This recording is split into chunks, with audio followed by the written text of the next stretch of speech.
با هەمووی هینجا هەموو لە ئامادەن ئێنارتی تۆ بۆڵەو دێ هەر بڕۆین دوای نەڵێکین با هەمووی حاضر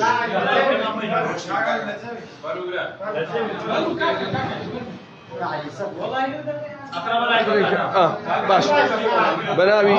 بەناوی خوای گەورە و میهرەبان هاو نیشتیمانیانی بەڕێزی کوردستان لە ماوەی ڕابردوودا من ئەم کۆنگرە ڕۆژنامەوانیم لەسەر دوو تەوەرەیە یەکەمیان ئەو دۆخی بەنزین و گازوایل و خراپیە و ئەو یاسایی کە ئەمڕۆ بۆمان دەرچوێنرا کە ڕەبتی بەم بابەتەوە هەیە دووەمیان دۆسیەی لێبڕینی موچە و هەندێ ڕاستی کە لە پشتی ئەم دۆسیەوەیە لێرە خەمەڕوو لە ماوەی ڕابردووە لێکۆڵینەوەی زۆر وردمان کرد بە هاوبەشی کۆمەڵێک پسپۆڕی بواری کیمیا و پزیشکی دەرکە ئەو سوتەمەنیانەی لە کوردستانە بەکارەهێنرێن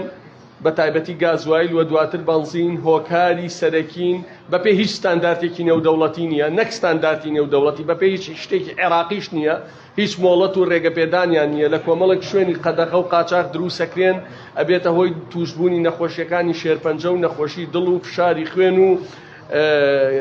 کێشەی مناڵبوون و گەشەی مناڵ و چەندین نەخۆشی دیکە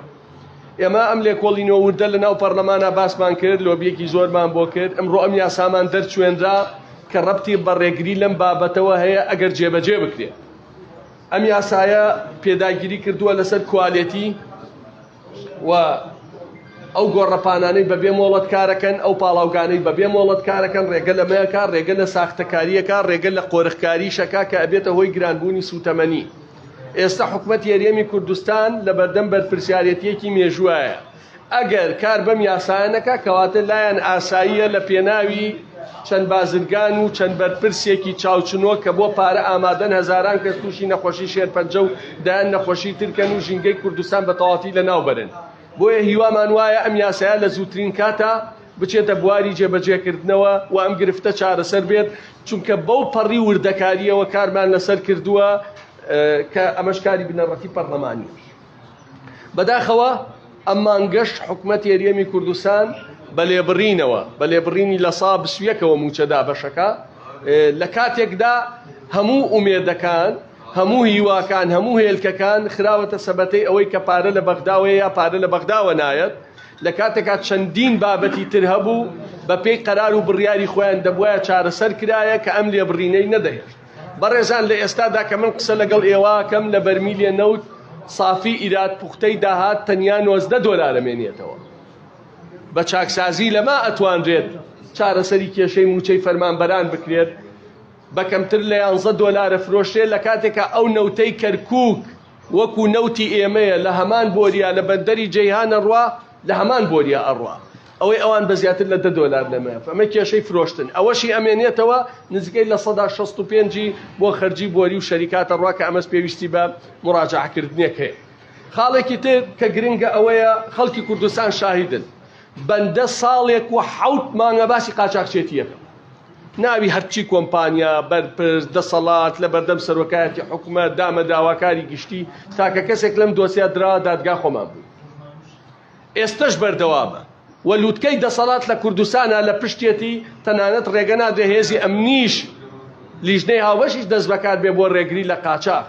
قاچاقی گەشتووەتە ئاستێکی مەترسیدار کە ئاژەڵداریش بۆ خەڵکی کوردستان بەڕەوا نابینرێت ئەچن بزن و مەڕ بە ئاژەڵ بە قاچاقێنن ئەوەی کە بەم نەهامەتی وشکە ساڵیە ئاژەڵ بەخێوەکە و جۆی دەست ناکەوێ و کای دەست ناکەوێ و ئەوە تووشی زەرەر و زیانە بێ مریشک و جوچکەش بە قاچاقێنن لە نەتیجەکان نیوەی داواجینەکان مریشکەکانیان مردن و مریش لەسەر وڵاتی کوردستان گران بۆیە ئەمە خەتای چییە ڕەبتی بە عێراقەوە هەیە ئەمە کاتێک کە تۆ مراجعەی نەوت ناکەی تۆ ڕێگری لە قاچاقیە ناکەی بەڕێزان لە 22/3/2020 واتە ساڵێک و 1 مانگ پێش ئێستا ئەنجومەنی وەزیران خۆی بڕیاری دا جگە لە ڕێگری لە قاچاقی بەو کۆمپانیاکانیان نابچێتەوە لە هەر خاڵێکی سنووری کۆمەڵە کۆمپانیای بەرپرسان کۆمپانیا بۆ مانگی $10 ملیۆن دەسەکەوێ هەیە 5 هەیە 22 هەیە 36 هەیە $50 ملیۆن دەسەکەوێ قەرار بووە ئەمانە بگەڕێتەوە بۆ خەزێنەی دەوڵەت بۆی کێشەی موچەی چێ چارەسەر بێت نەکرا بەڵکو زیادی کرد ئەزانن کۆرۆنا لە هەموو دنیا بوو بە نەهامەتی لە کۆمەڵی کۆمپانیا لە خاڵە سنووریەکان لە ماوەی 6 مانگە 50 ملیۆن دۆلاریان لە هاوڵاتی سندووە بە ناوی پشکنینی کۆرۆنا بەبێ ئەوەی جەدوای هەبێت چکە هاوڵاتی پشکنینی بۆ ئەکرێت دێتەوە داخلی خەڵکە بێت لەڵەن دوای 2 ڕۆژ نەتیجەتە دەنێ هەی بەیانەی بێ دایان خەڵکی توش کردووە یا خۆی توشە بێت هیچ جەدوایەکی نییە ئەگەر ئەمە زەرورە با حکومەت خۆی بیکە ئەگەر نا بۆ نەخراوە کێبرکەوە بۆ درراوە بە کۆمەڵە کۆمپانیا بە شێوەی قۆرخکاری بەبێ ئەوەی پسوۆڕیان لەو بابەتە هەبێت یاسای چاکسازی لە 1 2020ەوە لە پەرلەمانە چووە عەفو دەرچوو پێشتر لە 1 2020ەوە چۆتە بواری جێبەجێکردنەوە تاوەکو ئێستا مادە گرنگەکانی ئەم یاسایە ئەوانەی بە عەمید و عەقید و لیوا و وەزیر و بریکاری وەزیر و ئەمانە هەمووی خانەنشین کراون لە 4 ملیۆن و 3 ملیۆن و 5 و 6 و 2 وەرەگرن هیچی ڕێک نەکراوەتەوە 246,000 فایلی خانەنشینیە تایسێکی دەردەهێنراوە 96,000 فایلی شەیدانەیە تایسە شەیدی ناحەق جا نەکراوەتەوە بە سەدان کەس بەبێ ئەوەی لە سەنگەر بوون کراون بە کەمەندامی سەنگەر هەبووە چووە بۆ دزی فیشەکێکی پەیوەندراوە شەل بووە کراوە بە کەمەندامی سەنگەری 2 ملیۆن وەرەگرێەوە زیاتر قەرار بووە هەموو ئەمانە چاکرێ بەڵام تاوەکو ئەم ساتە نەکراوە ئەمە جگە لە دۆسیەی باج بە هەمان شێوە ئەو کۆمپانیا گەورانەی کە پێویستە باج دەن لەوانە پاڵاوگەی نەوت بۆلی نەوت شەریکاتی نەوت مەعاملە گەورەکان ئەنتەرنێت زەریبەی مبعاتی تەلەفۆن کە زیادەی کارتی موبایلەکە لە خەڵک وەرەگرنەمانە باج دەدەن بەم 4 ڕێگا کێشەی موچەی فەرمانبەرانی هەرێمی کوردستان چارەسەر بە زیادەوە بەڵام تاوەکو ئەم ساتە بەداخەوە قاچاقی زیادی کرد کۆمپانیاکاری خاڵە سنووریەکان زیادی کرد دۆسیەی نەوت وەکو خۆیەتی و ئەوە کاینتریش یاسای چاکسازیەکەش باسم لێوە کرد بەداخەوە ئەو هاوڵاتیانەی کە 75,000 بەخێوکەری کەس و کاری شەیدیان هەبوو بە ناوی یاسای چاکسازیەوە بڕا بەڵام ئەوەی بە ناحەق سعاتی وەزیر نەبووە بە وەزیر تەقاعود کراوە و جاش بووە بە لیوا کراوە دەست بۆمانێت بۆیە ئەمە بەڕاستی بێ خەڵکی کوردستان دڵنیا بن ئێمەشەوەی لە سەرمانیانی بەو کەرەستە کەمەی هەمانە بەکاری پەرلەمانی ڕێکار بە دوواداچوونی ورد بەبێ ئەوەی کە قسەی گشتی بکەین کردومانە بەڵام بەداخەوە تا ئێستا من لەگەڵ هاوڕێکانمە 6 جار بە ڕسمی داوای دانیشتنی پەرلەمانم کردووە بۆ ئەم بابەتانە هیچ کام لەم بابەتانە ناکرێت دە بەرنامەی کارەوە وەفدی حکومەت نایە مەسەلەکە چییە پارەی نەوت نرخی نەوت گران بووە دۆلاریش بەرامبەر بە دنیا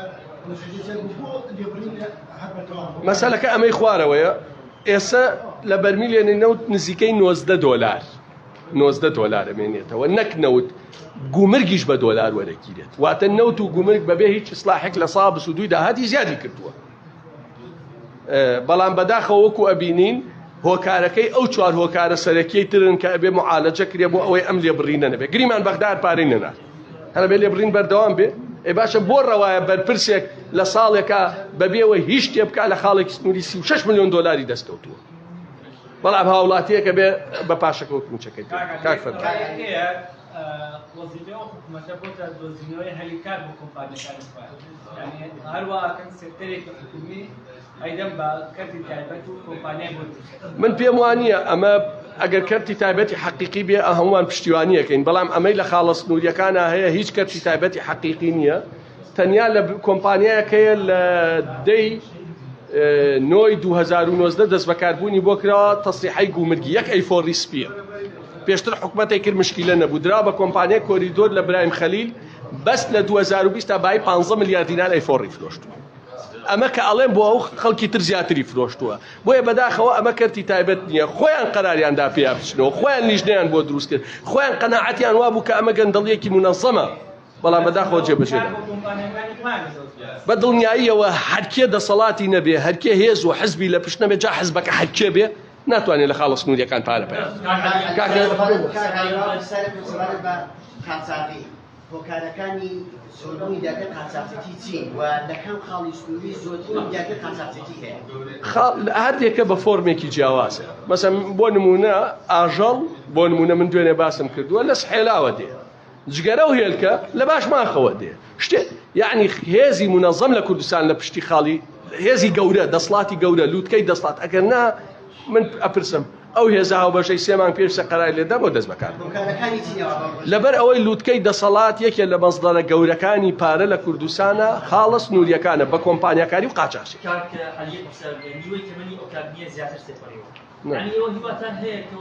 نه من ڕێی خۆم بەڕوونی وتووە و ئەمەش بەشێکە لەو دۆسیانەی کەی